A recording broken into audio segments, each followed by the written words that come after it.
I'm Jennifer Flores, and I'm running to be your next city council person for District 3. So I grew up here in the city of Compton. I am a third generation Compton native. I have 5 sisters, and I went to Compton High.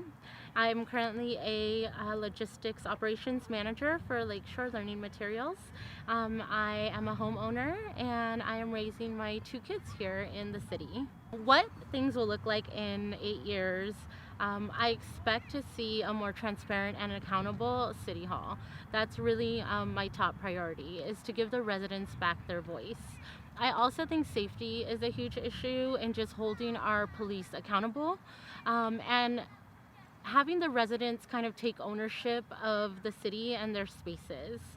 And then lastly, I think financial solvency is really the only way we're going to be able to better the city and really kind of get us out of the situation that we're in, right? I think as we start to become more stable and stabilize the economy, then everything else will kind of fall into place. I think the most important thing about being a council person really is to have the desire and the drive to advocate for residents.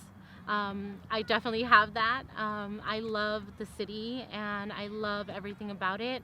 And I really think that that's the number one goal. Number two, I think you need to have some sort of leadership experience, right? Because even though you create policy and procedure, you also kind of drive and set the tone for the rest of City Hall. And I think that's really important and something that we're lacking. So all of my campaign dollars are small dollar donations, and then also self-funded. No. Um, Especially for the city of Compton, it's not necessarily about defunding the police, but I am paying you $20 million for a job that you currently are not doing. So to me, it's about accountability and kind of creating that communication with the police to make sure that we're getting the things that we need from them. Now, if you are not capable of doing the job that we are paying you for, then we need to look at other sources of, other resources. So I think there's a couple ways to look at this question. One is as far as like equity in parks and water and just like our overall air pollution. There's some policies that we can set, but I think it's really about looking at City Hall and really looking at the processes and procedures in our public works department and making sure that everything is getting taken care of in a timely manner, right? Do we have systems in place? Do we have routines? And do we have a strategic, comprehensive plan for the city to ensure that our residents and our spaces are being taken care of? This is really near and dear to my heart. There's a lot of talk about gentrification, and I think that we have to put our residents first. So there were a lot of businesses that started because of COVID, right? People found their passion, and we have a lot of small businesses. So some of the things that we need to do is allow for those businesses to grow in this kind of post-COVID environment. So, easing restrictions, permitting, providing resources for these businesses, whether it be spaces or, access to the Compton Chamber of Commerce, just to get the help that they need. The other thing is I took a webinar on park equity and green spaces. And I loved it because I think you don't realize that, bringing in new green spaces can also lead to gentrification.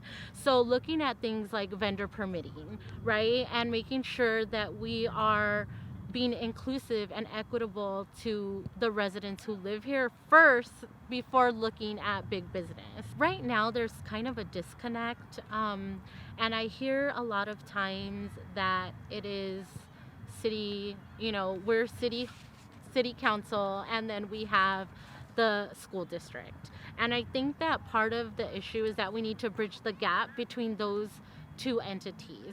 So whether that be, asking the district what they need help with, what are their projects, kind of aligning the goals throughout both the district and city hall, to very small things like the Kid Mayor program that other cities have, right? So it's just about creating that community first type of environment throughout the entire city. I love my job because part of it is a lot of leadership training. So, learning communication styles and how different people communicate.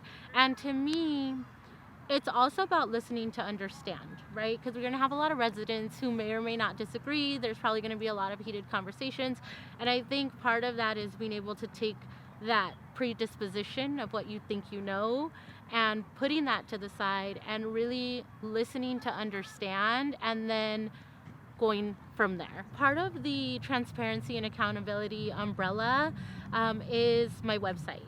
So I would love to turn my website into more of a project hub where residents can go and look at tasks and projects that are happening in District 3, along with having an open door policy, and then providing the residents community engagement opportunities that they can attend, right? Because we have to meet people where they are. So community engagement that works for people may look like 7 p.m. after dinner.